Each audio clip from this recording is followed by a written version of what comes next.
जयकारा बोलो माता रानी का। जगत माई महामाई माँ भद्रकाली की जय बोलो। माता रानी के सांचे दरबार की जय बोलो। तो वृश्चिक राशि वालों, आप सभी का स्वागत करते हैं आपके अपने वैदिक मंथन भिंड YouTube चैनल में। बंधुओं, इस फरवरी पूरी दुनिया आपके कदमों में झुक जाएगी। आपकी सारी दुख तकलीफें दूर हो जाएंगी, साथ ही साथ आपकी हर मनोकामना पूरी होगी। कहने का मतलब यह है कि आपकी किस्मत चाहे कितनी ही फूटी क्यों न हो, यह एक चीज आपकी किस्मत को हीरे की तरह चमका देगी। जी हाँ बंधुओं, इस एक चीज के बारे में हमारे पुराणों में भी बहुत गहराई से और विस्तार से वर्णन मिलता है, और यह माता भद्रकाली और माँ बगलामुखी का एक बेहद ही शक्तिशाली आंशिक स्वरूप है। अगर आप इसे इस फरवरी के महीने में अपने पास रखेंगे तो निश्चित तौर पर बड़ी से बड़ी और कठिन से कठिन मनोकामना भी आपकी चुटकियों में पूरी हो जाएगी। क्योंकि बंधुओं, याद रखना, देवी देवताओं के लिए कुछ भी नामुमकिन नहीं है। यदि वे आपके ऊपर कृपा करने पर आ जाएं, तो आपको वह सब कुछ भी दे सकते हैं जो आपने कभी सपने में भी नहीं सोचा होगा। तो अब दिव्य शक्तियों की विशेष कृपा आपके ऊपर रहेगी, और ग्रहों की बदलती चाल का भी आपको सीधा फायदा होगा यदि आप इस एक चीज को हर वक्त अपने पास रखेंगे। बंधुओं, क्योंकि हम जानते हैं कि आप इस समय बहुत सारी उलझनों के साथ चल रहे हैं। आपके दिमाग में कई सारी बातें घूमती रहती हैं। एक तरफ तो परेशानियां हैं जो आपका पीछा नहीं छोड़ रही हैं।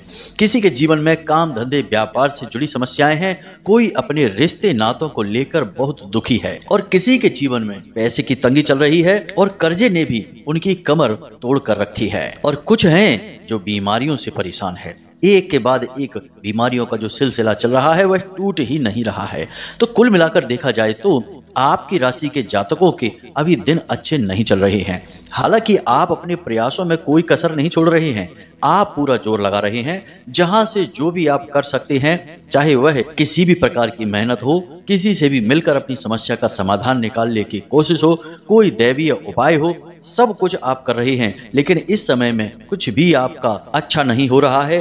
कोई भी शक्ति आपका साथ नहीं दे पा रही है। और इसी के साथ साथ बंधु, एक विशेष प्रकार की समस्या और है जो आप में से बहुत सारे लोगों के साथ हम देख रहे हैं कि चल रही है, और वह समस्या है नकारात्मक ऊर्जाओं की। यानी कि भूत प्रेत पिशाच निशाचर और कई प्रकार की तांत्रिक विद्याएं तो पीछा कर ही रही हैं। किसी किसी को हर बार लगने वाली नजर और काली दृष्टि ने भी परेशान कर रखा है। आप लोग एक हाथ अपने जीवन में कुछ जोड़ने की कोशिश करते हैं तो 10 हाथ वह टूट जाता है। जी हाँ बंधु, तो अब आपको एक ऐसी चीज की आवश्यकता है, या यूं कहें कि एक ऐसी शक्तिशाली क्रिया की आवश्यकता है जिससे आपकी हर एक समस्या का समाधान एक बार में ही हो जाए। अब यह कैसे हो सकता है? आपके मन में यह तो प्रश्न उठ रहा होगा कि भला इस एक चीज में इतनी शक्ति कैसे हो सकती है कि यह आपकी हर समस्या का समाधान तो करेगा ही, आपकी मनोकामनाएं भी पूरी करवा देगा। तो बंधुओं, हम आपको बता दें कि जीवन में चाहे परेशानियां कैसी भी हों, उनके रूप रंग भले ही अलग अलग हों, लेकिन उन परेशानियों के पैदा होने का कारण केवल एक ही होता है, और वह है नकारात्मक ऊर्जा। अब नकारात्मक ऊर्जा यानी कि नीच, दुष्ट और पिशाची ऊर्जाएं यदि आपके आसपास घूम रही हैं, तो वे आपको किसी न किसी रूप में परेशान हर वक्त करती ही रहेंगी। अब जो भी आपकी कमजोरी होगी उसी पर वे हावी हो जाएंगी। यदि किसी के घर में किसी का स्वास्थ्य थोड़ा कमजोर है तो वह लगातार बीमार रहने लगेगा। किसी का यदि काम धंधे व्यापार में थोड़ी सी हालत खराब है तो वह और बुरी हालत में पहुंच जाएगा। मतलब कहने का यह है कि इन परेशानियों को देखने में ऐसा लगता है कि ये अलग अलग तरह की परेशानियां हैं, अलग अलग कारणों से पैदा हो रही हैं, लेकिन मूल में जाएंगे तो कारण एक ही है। तो जब हर एक समस्या का कारण एक हो सकता है, तो इन सब की समस्याओं को दूर करने के लिए क्रिया उपाय भी एक हो सकती है। अब वह क्रिया या उपाय एक कैसे होगा, इसे भी आप समझ लीजिए, वरना आप कहेंगे कि गुरुजी आधी अधूरी बात समझाते हैं। तो ध्यान से सुनिए। नकारात्मक ऊर्जा की काट है सकारात्मक ऊर्जा। तो सबसे पहला कार्य यह है कि इस नकारात्मक ऊर्जा को अपने से दूर हटाया जाए।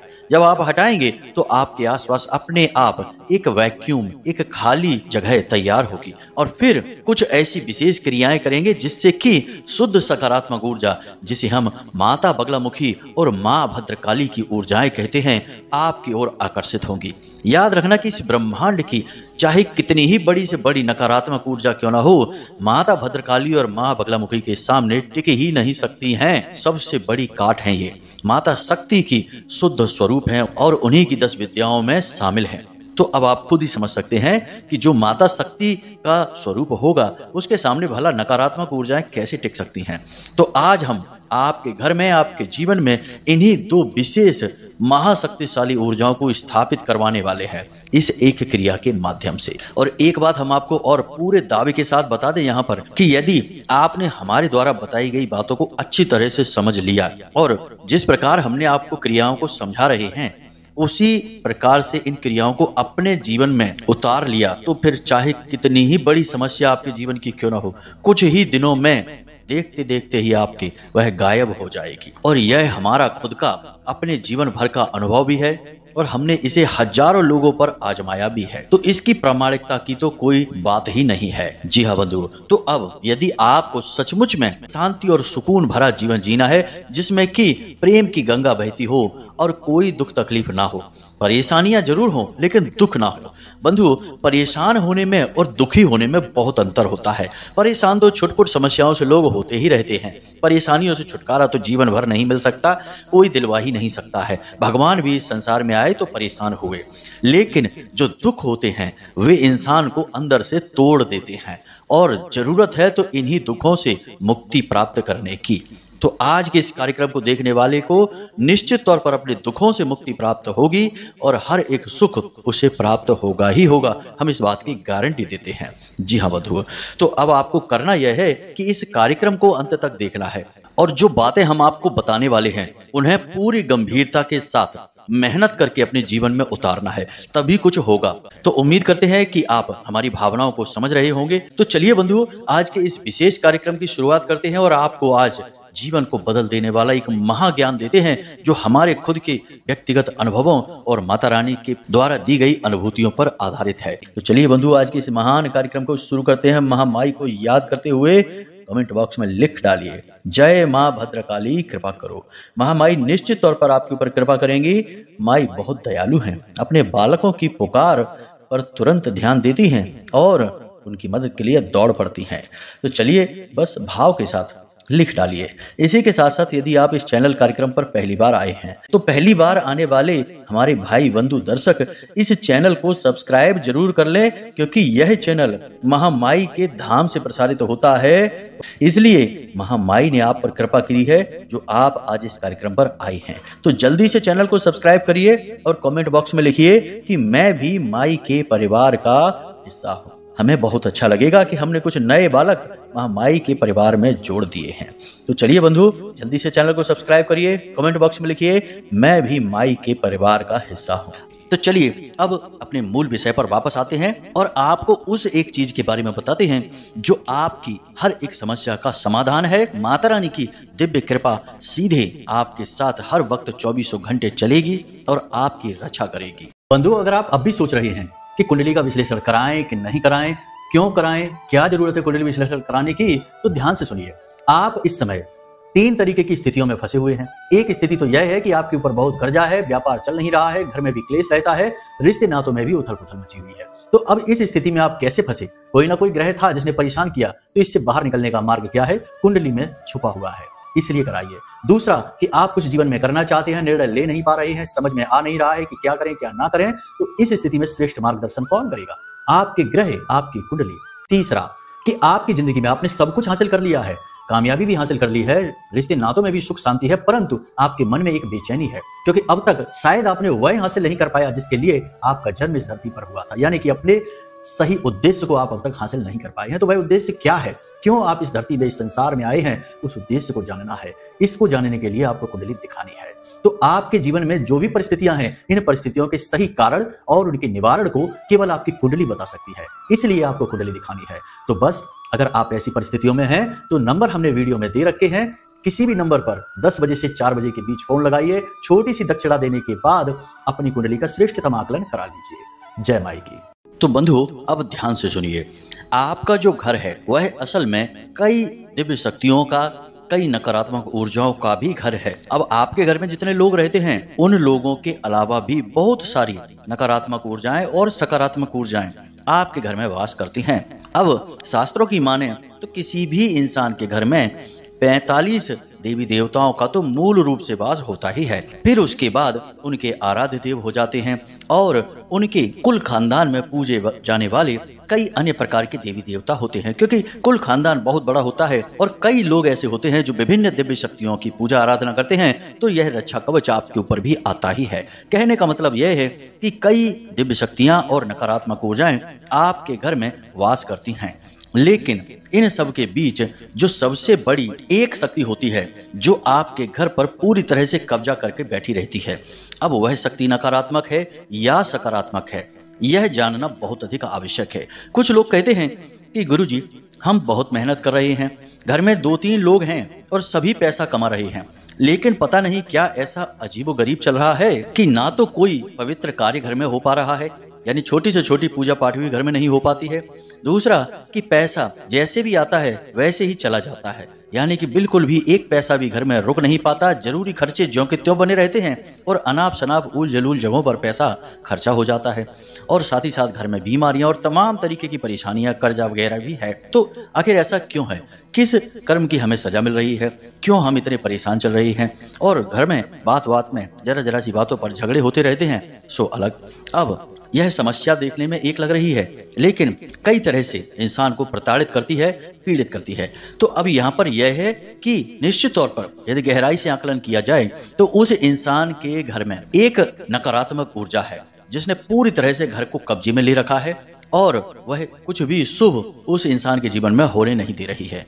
अब ऐसा नहीं है कि भगवान की ऊर्जाएं ही सबसे शक्तिशाली होती हैं, भूत प्रेत पिशाचों की ऊर्जाएं भी बहुत शक्तिशाली होती हैं और ये भगवान की कृपा और ऊर्जा को भी रोकने की क्षमता रखती हैं। अब सुनने में शायद यह आपको अजीब लग रहा होगा कि ऐसा कैसे हो सकता है, लेकिन भगवान की ऊर्जा वैसे तो बहुत शक्तिशाली है, लेकिन किसी स्थान विशेष पर रहेगी या नहीं रहेगी यह इस बात पर निर्भर करता है कि उस स्थान विशेष पर किस प्रकार की ऊर्जा वास कर रही है। अब आप इसे एक छोटे से उदाहरण से समझ सकते हैं कि नदी में कितना पानी होता है, नदी का कितना बड़ा प्रवाह होता है, लेकिन यदि नदी पर एक बांध लगा दिया जाए और फिर नदी के उस बांध में से कितना पानी बाहर निकालना है यह इस बांध पर निर्भर करता है। वैसे देखने में तो यह लगता है कि नदी कितनी शक्तिशाली है, इसे रोकना लगभग नामुमकिन है, लेकिन बांध लगाकर इसकी ऊर्जा को भी रोक दिया जाता है और फिर एक नियंत्रित गति से पानी को बाहर निकाला जाता है। ठीक इसी प्रकार भगवान की शुद्ध सकारात्मक ऊर्जा है, यह महाशक्तिशाली है, लेकिन कहीं ना कहीं से कोई बंधन हो जाता है, कोई बांध लग जाता है जिसकी वजह से नकारात्मक ऊर्जाएं हावी हो जाती हैं और भगवान की ऊर्जाएं रुक जाती हैं, अपना कार्य नहीं कर पाती हैं। तो उम्मीद कर रहे हैं कि आप इस बात को समझ रहे होंगे कि हम आपसे क्या कहना चाहते हैं। अब कुछ लोग ऐसे हैं जिन्हें यह लगता है कि गुरुजी हर वक्त ऊर्जाओं की बात करते हैं कि सकारात्मक ऊर्जा, नकारात्मक ऊर्जा, हमें तो कुछ समझ में नहीं आता है, हम क्या करें, कैसे करें, यह कैसे पता चले। तो अब ऊर्जाओं के बारे में हम आपको थोड़ा सा ज्ञान बढ़ा देते हैं। सारा खेल इस संसार में ऊर्जाओं का ही है। जैसे कि आपके अंदर रह रही आत्मा क्या है? एक ऊर्जा का ही तो स्वरूप है। कोई आत्मा को देख सकता है क्या? ना आत्मा आते हुए दिखती है, ना जाते हुए दिखती है, क्योंकि वह शुद्ध ऊर्जा है। इसीलिए जब आप मंदिर में जाते हैं तो आपको अलग तरीके के अनुभव होते हैं। जब आप किसी शमशान घाट में जाते हैं तो आपको अलग तरह के अनुभव होते हैं। जिसके यहाँ मृत्यु हो जाती है, कोई गमी हो जाती है, वहां जाते हैं तो अलग तरीके के अनुभव होते हैं। क्यों होता है ऐसा? क्योंकि दोनों स्थानों की ऊर्जाएं एकदम विपरीत हैं, अलग अलग हैं, तो आपके अनुभव भी एकदम विपरीत होते हैं, अलग अलग होते हैं। तो उम्मीद कर रहे हैं हम कि आपको समझ में आ रहा होगा कि ऊर्जाओं का कितना बड़ा प्रभाव रहता है इंसान के जीवन पर। अब जो भी इंसान इन ऊर्जाओं को संतुलित कर लेता है, किसी पूजा पाठ के माध्यम से, किसी चीज के माध्यम से, या फिर किसी गुरु की कृपा के माध्यम से, तो उस इंसान के जीवन में फिर गलत घटनाएं नहीं होती हैं। ईश्वर की कृपा हमेशा बनी रहती है। आपने देखा होगा, इसीलिए बहुत सारे लोग अष्ट धातु का चूड़ा पहने रहते हैं, अंगूठी पहन के रखते हैं, या फिर कोई विशेष नग धारण करते हैं, रुद्राक्ष धारण करते हैं, कोई लॉकेट, ताबीज। यह सब चीजें क्या हैं? यह सब ऊर्जाओं का संतुलन बनाने के लिए ही तो हैं। तो अब यहाँ तक आपको समझ में आ गया है कि सारा खेल ऊर्जाओं का है और इन ऊर्जाओं को ही आपको संतुलित करना है। अब एक बात और हम आपको बता दें कि हमारा हिंदू धर्म, सनातनी परंपरा बहुत उन्नत है। असल में हमारे जो ऋषि मुनि हुआ करते थे वे वैज्ञानिक से कम नहीं थे। उन्होंने ऊर्जाओं को बहुत अच्छी तरीके से समझा था, इसीलिए उन्होंने ऊर्जाओं को अलग अलग नाम दे दिए। कोई भोले बाबा की ऊर्जा है, कोई हनुमान जी की ऊर्जा है, और किसी ऊर्जा को नाम शक्ति का दे दिया, किसी को माता काली और किसी को माँ बगलामुखी। अब इससे सुविधा यह हो जाती है कि जिस इंसान के जीवन में जिस प्रकार की तकलीफें हैं, वह उस विशेष प्रकार की ऊर्जा की साधना करता है, उससे जुड़ी चीजों को धारण करता है और उसको उसी समस्या से मुक्ति प्राप्त हो जाती है। यह बहुत जरूरी है जानना। जो इन बारीकियों को समझते हैं वे ही जीवन में मन चाही सफलता हासिल करते हैं, और जो मूर्खता दिखाते हैं और अंधी दौड़ में लगे रहते हैं, कहते हैं हम इन सब बातों को नहीं मानते, हम तो केवल भगवान को मानते हैं और उन्हीं को पूजते हैं।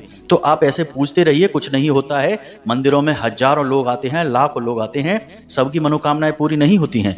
पूरी केवल उनकी होती हैं जिनके तरीके बिल्कुल सही हैं। इसीलिए आपने ऐसे बहुत सारे लोग संसार में देखे हैं जो कि अपनी तकलीफ बताते हैं, कहते हैं हम तो जीवन भर हो गया भोले बाबा को जल समर्पित कर रहे हैं, हनुमान जी में आस्था रखते हैं, हनुमान जी की पूजा करते हैं, लेकिन हमें तो कोई फल प्राप्त नहीं हुआ, दुख ही दुख मिल रहे हैं। अब जीवन में बांध लगा है, ऊर्जाएं, सकारात्मक ऊर्जाएं आपके जीवन को प्रभावित नहीं कर पा रही हैं और नकारात्मक ऊर्जा से जीवन चल रहा है, तो दुख तो रहेंगे ही। भगवान इसमें क्या कर लेंगे? आपने तो काम किया ही नहीं कुछ। यहाँ से आपको सारी बातें समझ में आ रही हैं। अब एक छोटा सा उदाहरण से और समझिए।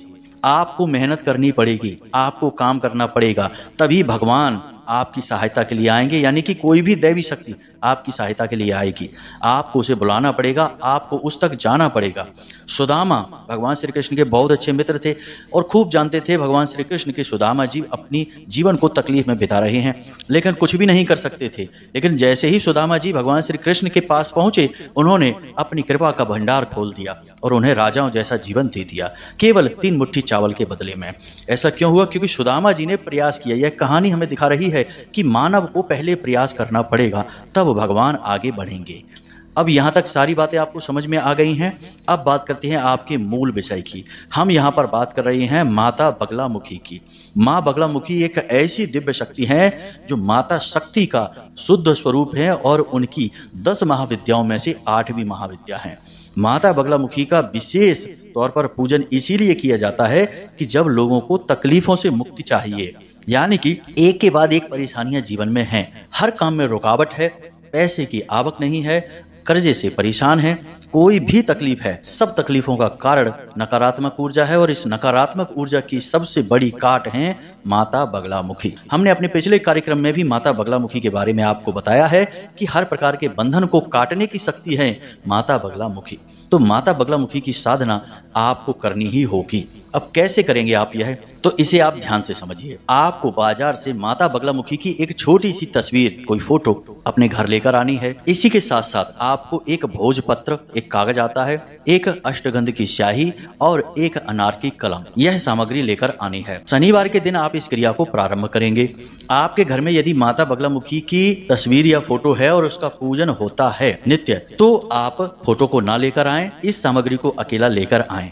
लेकिन इसमें भी समस्या यह है कि आपके घर में माता बगलामुखी की पूजा तो होती है, लेकिन क्या माता रानी आपके घर में रहती भी हैं? इसको जानना आवश्यक है, क्योंकि कई बार ऐसा होता है कि देवी देवता किसी गलती की वजह से हमारे घर को छोड़कर चले जाते हैं, फिर उनकी केवल फोटो या मूर्ति रखी रह जाती है और हम निरंतर उनकी पूजा करते हैं और हमें लगता है कि वे हमारा कार्य सिद्ध कर रही हैं, लेकिन कुछ भी नहीं होता है। बंधुओं, ये सारी बातें बिल्कुल सत्य हैं। आप अपने जीवन में इनका आकलन करके देखना। हमने तो अपनी साधना के माध्यम से इन सब बातों को समझा है और यह हमारे जीवन का अनुभव है, तभी हम आपको बता रहे हैं। अब आपके जीवन में माता बगलामुखी हैं या उनकी कृपा है, इससे जानने का क्या तरीका है, हम अभी आपको आगे बताने वाले हैं। आप माता की फोटो लेकर आइए, शनिवार के दिन लेकर आइए। उसके बाद आप पीले रंग का प्रसाद, पीले रंग के फूल और पीले रंग के वस्त्र स्वयं धारण करने के लिए, यदि नहीं है तो केवल पीले रंग का कोई एक कपड़ा जिसे आप ओढ़कर बैठेंगे पूजा के समय। हल्दी की माला आपको चाहिए जो आप जाप करेंगे मंत्र, उसके लिए। दूसरा, गाय का घी। गाय का घी नहीं है तो सरसों का तेल भी चलेगा। जी हाँ बंधुओं, अब यहाँ तक आप समझ गए। अब आपको क्या करना है, रात्रि को 9 बजे के आसपास आपको माता की फोटो अपने पूजा घर में स्थापित करनी है और माता रानी को जल समर्पित करना है, उसके बाद पुष्प समर्पित करना है और उसके बाद पीले रंग का प्रसाद है भोग स्वरूप उन्हें अर्पित करना है। फिर उसके बाद आप धूप दीप वगैरह जो भी चाहे सारी क्रियाएं कर सकते हैं, क्रमबद्ध तरीके से सब कुछ करिए। और उसके बाद आप जो भोजपत्र लेकर आए हैं, उस भोजपत्र पर 3 बार या फिर 6 बार, 3 बार आगे की तरफ और 3 बार पीछे की तरफ अष्टगंध की स्याही से, अनार की कलम से माता बगलामुखी का यह स्तंभन मंत्र है, इसे लिख लीजिए। अब यह मंत्र कौन सा है, मोबाइल की स्क्रीन पर भी आपको दिखाई देगा और हम आपको बोलकर भी बता देते हैं। मंत्र कुछ इस प्रकार है, ओम ह्लीम बगलामुखी सर्वदुष्टानाम वाचम मुखम पदम स्तंभय जीभाम कीलय बुद्धिम विनाशाय ह्लीम ओम स्वाहा। मंत्र एक बार फिर से सुनिए ध्यान से, ओम ह्लीम बगलामुखी सर्वदुष्टानाम वाचम मुखम पदम स्तंभय जीभाम कीलय बुद्धिम विनाशाय ह्लीम ओम स्वाहा। इस मंत्र को आपको उस भोजपत्र पर लिखना है, 3 बार आगे और 3 बार पीछे, छोटे छोटे अक्षरों में लिखना है। उसके बाद आपको यह भोजपत्र का टुकड़ा माता रानी को समर्पित कर देना है, यानी उनके चरणों में रख देना है। अब आपको इसी मंत्र का एक माला जाप करना है, और जाप आप हल्दी की माला से ही करेंगे और गोमुखी में छुपा कर, यानी एक जो थैली टाइप की होती है उसके अंदर छुपा कर करेंगे, दिखाएंगे नहीं। इस जाप को करते समय आपके सिर पर कपड़ा होना बहुत अधिक आवश्यक है। पवित्रता का विशेष ख्याल रखें और यह क्रिया रात्रि के समय ही होती है, दिन में नहीं होती है। अब यह क्रिया आप 3 दिन तक लगातार करेंगे और 3 दिन तक लगातार यह भोजपत्र माता रानी के चरणों में रहेगा। इसके बाद आप 3 दिन के बाद रात्रि में जब आप सोने जाएं, उस समय इस भोजपत्र के टुकड़े को उठा लें। यह क्रिया आपकी लगातार 11 दिनों तक चलेगी। तो 3 दिन के बाद आप इस भोजपत्र को उठाएं और रात्रि को सोते समय इसे अपनी तकिए के नीचे रख कर सोएं और माता रानी से ऐसी प्रार्थना करें कि हे माता रानी, हम आपकी साधना कर रहे हैं और हम चाहते हैं कि आप हमारे जीवन में जितनी भी नकारात्मकता हैं उसे काट दें और अपने किसी न किसी आंशिक रूप में किसी भी प्रकार से हमें दर्शन दें या अपने आसपास होने का हमें एहसास कराएं स्वप्न के माध्यम से। इस तरीके की आप प्रार्थना करेंगे और इस भोजपत्र के टुकड़े को अपने सिरहाने रखकर सोएंगे। हो सकता है पहली रात्रि में कुछ भी ना हो, दूसरी रात्रि में कुछ ना हो, लेकिन आप प्रतिदिन यही करेंगे। सुबह जब आप सोकर जागेंगे तो स्नान आदि करने के बाद इस भोजपत्र के टुकड़े को पुनः माता रानी के चरणों में रख देंगे। रात्रि में आप माता रानी की पूजा पाठ करेंगे और उसके बाद इस भोजपत्र के टुकड़े को फिर से अपनी तकिए के नीचे रखेंगे। याद रखें कि पूजा करने के तुरंत बाद आपको सीधे जाकर सोना है, मोबाइल नहीं चलाना है, किसी से बात नहीं करनी है, कोई भी बिना मतलब के विचार अपने दिमाग में लेकर नहीं आने हैं। केवल माता रानी की तस्वीर को, उनके स्वरूप का ही ख्याल करते रहना है, उनके बारे में सोचते रहना है और रात्रि को सोते समय यही प्रार्थना फिर से करनी है और सो जाना है। 3 या 4 दिन के अंदर माता रानी आपको किसी न किसी रूप में जरूर एहसास कराएंगे। या तो स्वयं उनके दिव्य स्वरूप का दर्शन होगा या फिर आंशिक दर्शन हो सकता है किसी भी प्रकार से। मंदिर का आपको किसी प्रकार का दर्शन हो सकता है, मंदिर का शिखर आपको दिखेगा, प्रांगण आपको दिखेगा, कुछ न कुछ ऐसा लगेगा जिससे आपको पता चल जाएगा कि माता रानी की शक्ति अब आपके आसपास आ चुकी है। 11 दिन तक प्रतिदिन यह क्रिया आप करेंगे, बीच में बिल्कुल भी इस क्रिया को खंडित नहीं होने देना है। और दूसरी बात कि यह मंत्र सिद्ध मंत्र है, हमने बहुत मेहनत की है इस मंत्र के ऊपर, तो आप इस मंत्र का सम्मान करें। इसे यूं ही किसी को ना दें, किसी को इसके बारे में ना बताएं, इसकी गुप्त स्थिति को बनाकर रखें, प्रचार ना करें इस क्रिया के बारे में। और यदि आपसे यह साधना नहीं होती है तो कोई बात नहीं है, परंतु इस साधना को भूलकर भी खंडित ना होने दें। अगर आप संभाल सकें तो ही इसे करना। अब जब 11 दिन में आपको पूर्ण रूप से माता रानी का आभास हो जाएगा, उनका आपके आसपास होना आपको खुद महसूस होगा, तब 11 दिन के बाद आप इस भोजपत्र के कागज को प्रतिदिन अपनी जेब में रखकर घर से बाहर निकलें। इसे यूं ही जेब में न रखें, कोई पीले रंग का एक और कागज लें और उस कागज में इसे फोल्ड करके रखें और उसके बाद इसे अपनी जेब में रखें और जब वापस आए तो फिर से माता रानी के चरणों में रख दें। और फिर रात्रि को आपको इसे तकिए के नीचे रखकर सोने की आवश्यकता नहीं है, क्योंकि यह तो केवल माता रानी की प्रामाणिकता चाहिए कि आप अब आ चुकी हैं, इस बात का प्रमाण है बस। अब प्रतिदिन आप इस कागज को अपनी जेब में रखकर निकलेंगे, माता रानी के मंत्र का ख्याल करते रहेंगे। आप चाहें तो साधना और आगे बढ़ा सकते हैं। माता बगलामुखी की साधना 11 दिन की होती है, 36 दिन की होती है, 63 दिन की होती है, 93 दिन की होती है, जितने दिन चाहे आप कर सकते हैं। 96 दिन की होती है, जैसे चाहे आप कर सकते हैं, आपके ऊपर है। जितनी श्रद्धा आपकी बढ़ती जाए आप साधना करते जाएं। एक ही माला की तो बात है, जरा सी मेहनत है बस, लेकिन जीवन भर के लिए माता रानी का साथ आपके साथ रहेगा और आपका उद्धार होता रहेगा। हजारों लोग ऐसे हैं जो माता रानी की साधना हमारे कहने से किए और उनके जीवन में ऐसे विचित्र और अनोखे अनुभव उन्हें हुए कि वे माता रानी को लाख लाख धन्यवाद देते हैं और हमारा भी आभार मानते हैं, क्योंकि कहीं ना कहीं थोड़ा बहुत गुरु शिष्य परंपरा का आभार तो रहता ही रहता है। ठीक है बंधु, अब जो ज्ञान की बात हमने देनी थी आपको दे दी है, साधना देनी थी हमने आपको दे दी है। अब इस साधना से जुड़े कोई प्रश्न आपके मन में हो, कोई भी किसी भी प्रकार का विचार हो, तो हमने नंबर वीडियो में दे रखा है, उसी नंबर पर फोन करें और अपनी शंकाओं का समाधान प्राप्त करें। जो सचमुच में आपके मन में है और आपको परेशान कर रहे हैं, केवल उन्हीं बातों के लिए संपर्क करें, क्योंकि हम अपना जीवन का अधिकतर भाग माता रानी को समर्पित कर चुके हैं, तो हमारा समय उन्हीं की सेवा में बीतता है। जब भी समय मिलता है तभी हम आपके प्रश्न देख पाएंगे, अन्यथा बीच में हम नहीं देख सकते हैं। इसके लिए क्षमा चाहेंगे, क्योंकि हमारे लिए माता रानी ही सबसे बढ़कर हैं और कुछ भी नहीं।